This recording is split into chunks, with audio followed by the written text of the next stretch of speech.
कोकणातील प्रत्येक अपडेट जाणून घेण्यासाठी आजच माझे कोकणच्या सोशल मीडिया प्लॅटफॉर्मला लाईक, फॉलो आणि सबस्क्राइब करा। रायगडच्या नेरळ शहरात 300 फ्लॅट धारकांची बिल्डरकडून फसवणूक केल्याचा प्रकार समोर आला आहे।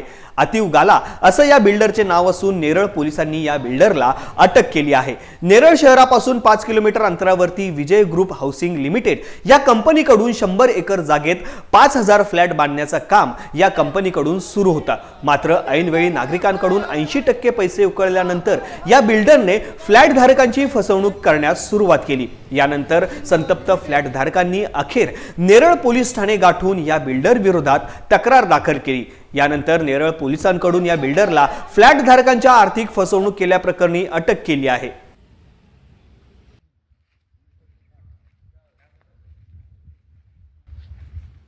आणि 2015 मध्ये इथे विजय इस्टेट मध्ये एक घर पाहिजे म्हणून बुक केलं। बिल्डर 2018 ला पोझिशन देणार होता, पण त्याने काय पोझिशन दिलं नाही आणि तो पळून गेला। मी एकूण 15 लाख रुपये त्याला दिलेले आहेत, पण घर पण मिळालं नाही आणि माझे पैसे पण गेले, अशी माझी अवस्था झाली आहे। आणि मला आता खूप डिप्रेशन आलंय। म्हणजे आता मला काही कळत नाही की मी आता काय करायचं। मी रेरामध्ये केस केली, रेराकडून मला ऑर्डर पण मिळाली, तरी पण पुढे काय झालं नाही। NCLT मध्ये केस गेली, नंतर NCLT कडून पण आम्हाला काही न्याय मिळाला नाही आणि त्याच्यामुळे आम्हाला आमची फसगत झाली असं आम्हाला दिसतंय आणि आम्हाला आता याच्या पुढे काही समजत नाही की आम्ही काय करायचं। सुरुवातीला आम्ही रेरामध्ये अप्रोच झालो, रेराकडून ही गोष्ट NCLT मध्ये आली। NCLT काहीतरी आमच्यासाठी चांगलं करेल म्हणून आम्ही ते NCLT आम्ही लक्ष ठेवून होतो, तिथून सुद्धा आम्हाला न्याय मिळाला नाही। मग आता अतिव गाला हा संपूर्ण प्रोसेसमध्ये कधीच तो ॲब्स्कॉन्डिंग होता आणि आमच्या पैशावरती रंगरंगलेला म्हणत होता। तो आमच्या स्वप्नांचा पूर्ण चुराडा झालेला आहे, सगळी स्वप्न भंगलेली आहेत। माणसं कधी मरतील किंवा काय अशी कंडिशन गेल्या 10 वर्षामध्ये झालेली आहे साहेब। अशा परिस्थितीमध्ये आज लिक्विडेशन साठी हा प्रोजेक्ट जो आहे तो आणून ठेवलेला आहे। याच्यामध्ये आम्हाला आमची स्वप्नातली घरं मिळतील, आम्हाला आमचे पैसे मिळतील, याचं काही पूर्ण चित्र धूसर आहे, अस्पष्ट आहे। आणि अशा परिस्थितीमध्ये मी सरकारला एवढीच विनंती करतो की मुख्यमंत्री, 2 उपमुख्यमंत्री आणि संपूर्ण मंत्रिमंडळ किंवा इकडचे स्थानिक लोकप्रतिनिधी असतील, ठाण्याचे लोकप्रतिनिधी असतील, महाराष्ट्राचे लोकप्रतिनिधी असतील, त्यांनी या विजय इस्टेट वाकस नेरळ या प्रकल्पाच्या संबंधात योग्य तो निर्णय घेऊन ह्या सगळ्या लोकांना न्याय द्यावा अशी आमची नम्र सगळ्यांच्या 350 लोकांमार्फत नम्र विनंती आहे।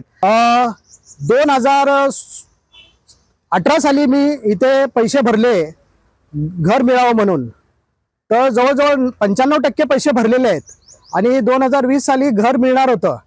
परंतु या विजय ग्रुप हाऊसिंग लिमिटेड या कंपनीने त्यांच्या अकाउंटवर असलेले पैसे हे वळते केले स्टारलाइन रिअल इस्टेटमध्ये, ज्या स्टारलाइनचा हा स्वतः मालक आहे अतिव गाला, आणि स्टारलाइनमधून विजय रिअलिटीमध्ये परत ते पैसे वळते केले आणि खोटी बँकरप्सी उभा करून दिवाळखोरी घोषित करून याने आम्हाला फसवलेलं आहे।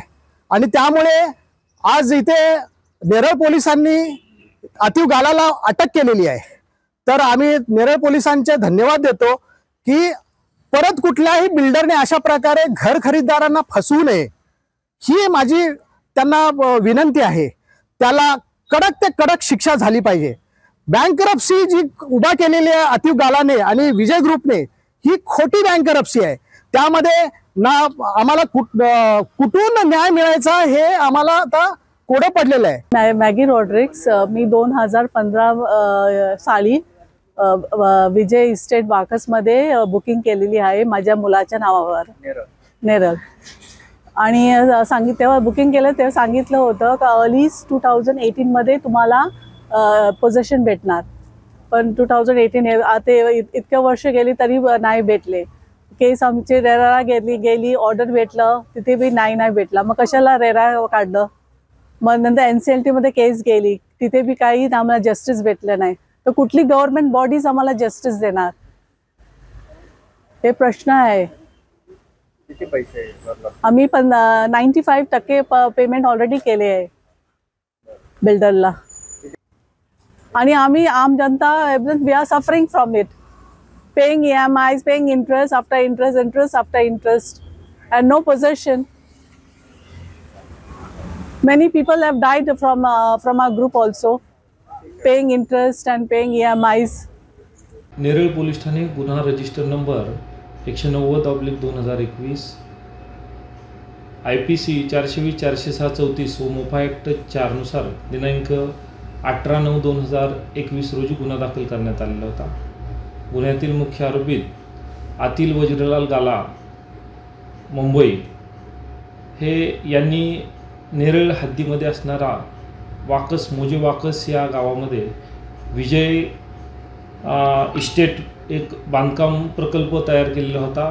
सदर प्रकल्पामध्ये सुमारे 350 लोकांना घर बांधून देणार होते, परंतु घराचे बांधकाम पूर्ण न करता व त्या जे लोकांची रक्कम घेतलेली होती ती परत न केल्यामुळे त्या लोकांनी नेरळ पोलीस ठाणे येथे गुन्हा दाखल करण्यात आला होता.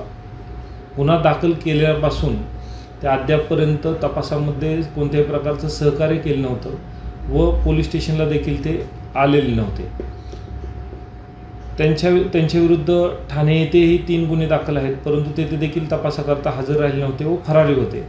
त्यानंतर सदर आरोपी त्यांना शोधण्याकामी आमचे रायगड जिल्ह्याचे पोलीस अधीक्षक श्री सोमनाथजी घारगे सर, तसेच additional SP sir Abhijit Shivtare sir व कर्जत DYSP श्री टेळे सर यांनी मार्गदर्शन करून त्यांनी दिलेल्या सूचनानुसार नेरळ पोलीस स्टेशनकडून एक टीम तयार केली. टीमने विविध तांत्रिक तपास करून त्यांना दिनांक 1/4/2025 रोजी मुंबई घाटकोपर येथून ताब्यात घेण्यात आलेले आहे व सध्या ते पोलीस कस्टडीमध्ये आहेत. गुन्ह्याचा तपास चालू आहे.